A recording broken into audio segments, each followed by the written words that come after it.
আসসালামু আলাইকুম। এই ভিডিওতে ক্লিক করার জন্য ধন্যবাদ। খাতা কলম নিয়ে বসে পড়লে ভালো হয়। কারণ নিয়মিত ভিডিওগুলো দেখতে হবে আর আমি যে এক্সারসাইজগুলো করাচ্ছি এ পর্যন্ত সেগুলো নিয়মিত করতে হবে। এর আগেও ১৬ টা ভিডিও আপলোড করা হয়েছে, ১৬ টা ক্লাস।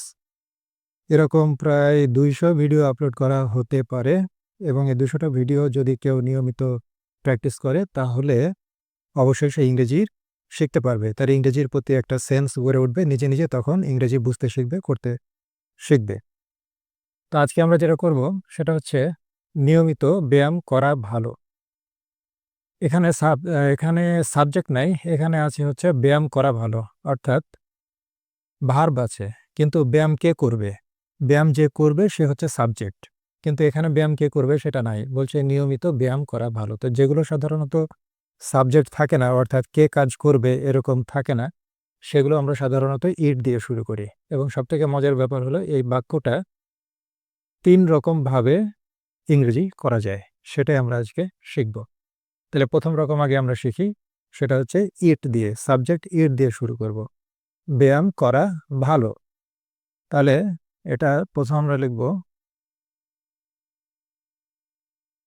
It is good. এটা ভালো।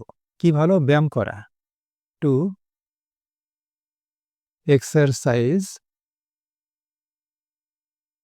Regularly. It is good to exercise regularly. আচ্ছা, এটা ইট দিয়ে শুরু করলাম। এখন এটাকেই আমরা কি করতে পারি?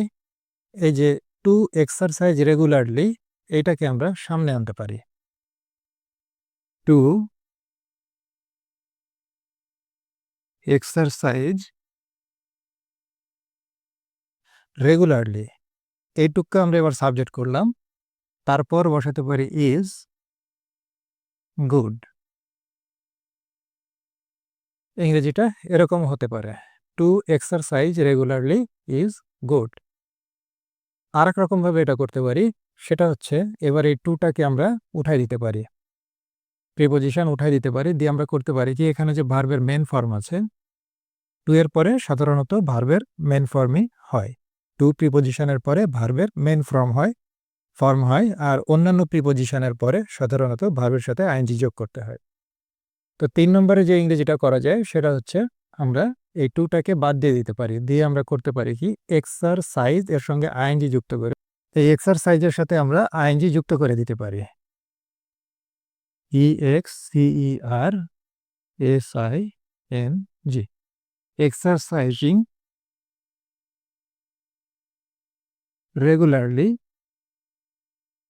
Is good. এরকম ৩ ভাবে আমরা করতে পারি।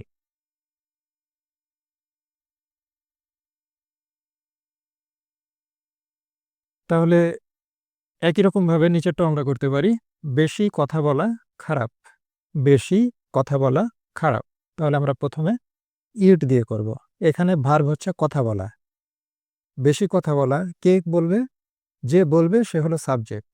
তো যেহেতু কে বলবে সেটাই বাক্যের মধ্যে উপস্থিত নাই, তার মানে এখানে সাবজেক্ট নাই। যদি ধরে নিই তাহলে আমরা সেগুলো ইট দিয়ে শুরু করতে পারি। তাহলে খারাপ, এটা আমরা আগে ইংরেজি করি। It is bad. It is bad. কি? বেশি কথা বলা। তাহলে কথা বলা, তারপর আমরা তাহলে প্রিপোজিশন নিয়ে আসবো।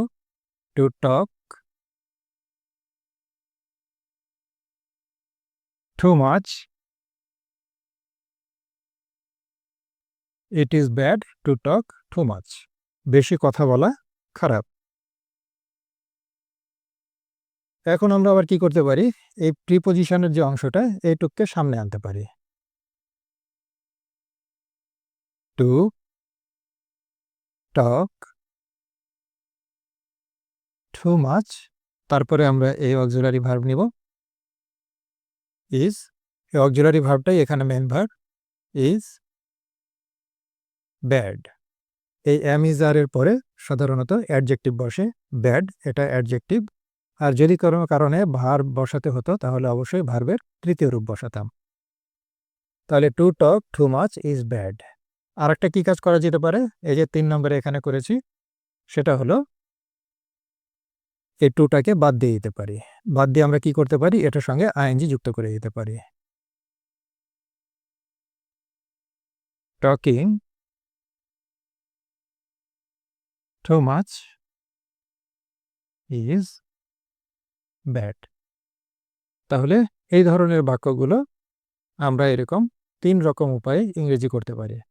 প্রত্যেকটাই সঠিক হবে, প্রত্যেকটাই গ্রামাটিক্যালি কারেক্ট।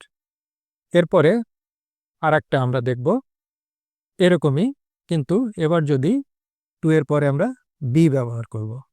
ঠিক আছে, আসো দেখি।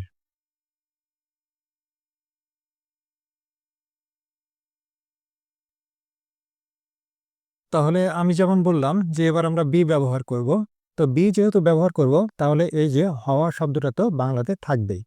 আমার ভিডিওগুলো যারা তোমরা নিয়মিত দেখছো তারা জানো যে বাংলা বাক্যের মধ্যে যদি হওয়া শব্দটা থাকে তাহলে ইংরেজিতে আমাদেরকে বি ব্যবহার করতে হচ্ছে, এবং বি এর পরে ভার্বের তৃতীয় রূপ অথবা অ্যাডজেক্টিভ অথবা নাউন বসতে পারে। তো এখানে বলছে শক্তিশালী হওয়া ভালো, এখানে ভার্বটা হচ্ছে শক্তিশালী হওয়া ভালো, কিন্তু কে শক্তিশালী হবে সেটা তো নাই। তার মানে এখানে আমরা ধরে নিচ্ছি যে সাবজেক্ট নাই, তাহলে এইসব ধরনের বাক্যগুলো ইট দিয়ে শুরু করা যেতে পারে। তাহলে এখানে বলছে হওয়া ভালো, তাহলে আমরা লিখি ইট ইজ গুড। তারপরে আমরা কি ব্যবহার করব, টু এবং ভার্বের বেস ফর্ম। তারপর ইট ইজ গুড টু, যেহেতু হওয়া আছে এই কারণে আমরা টু এর পরে দিলাম বি।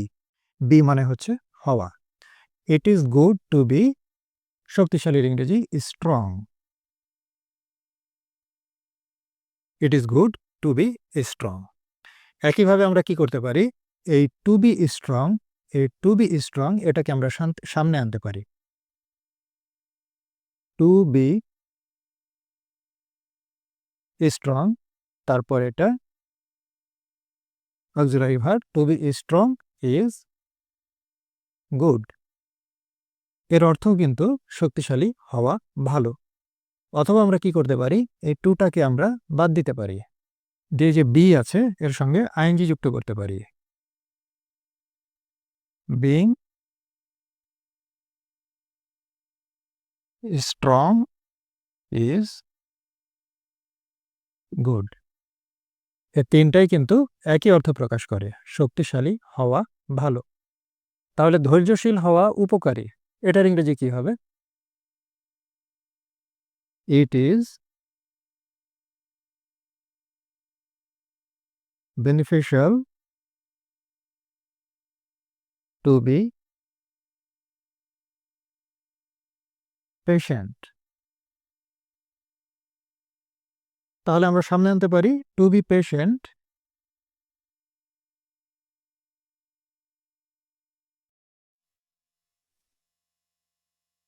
Is beneficial. আবার আমরা কি বলতে পারি, এই টু এই বিটা বাদ দিতে পারি, being patient is beneficial. Being patient is beneficial. তাহলে আমরা এই বাক্যগুলো 3 রকমভাবে ইংরেজি করতে পারি। আজকের ক্লাসে আমাদের এটাই শেখার ছিল। ক্লাসটি করার জন্য ধন্যবাদ। অতীতে যে ক্লাসগুলো হয়ে গেছে সেগুলো করার জন্য অনুরোধ করছি, আর সামনে যে ভিডিওগুলো আপলোড করা হবে সেগুলো দেখার জন্য আমন্ত্রণ রইল। নিয়মিত ভিডিওগুলো দেখলে ইংরেজি অবশ্যই শিখতে পারবে ইনশাআল্লাহ। আসসালামু আলাইকুম।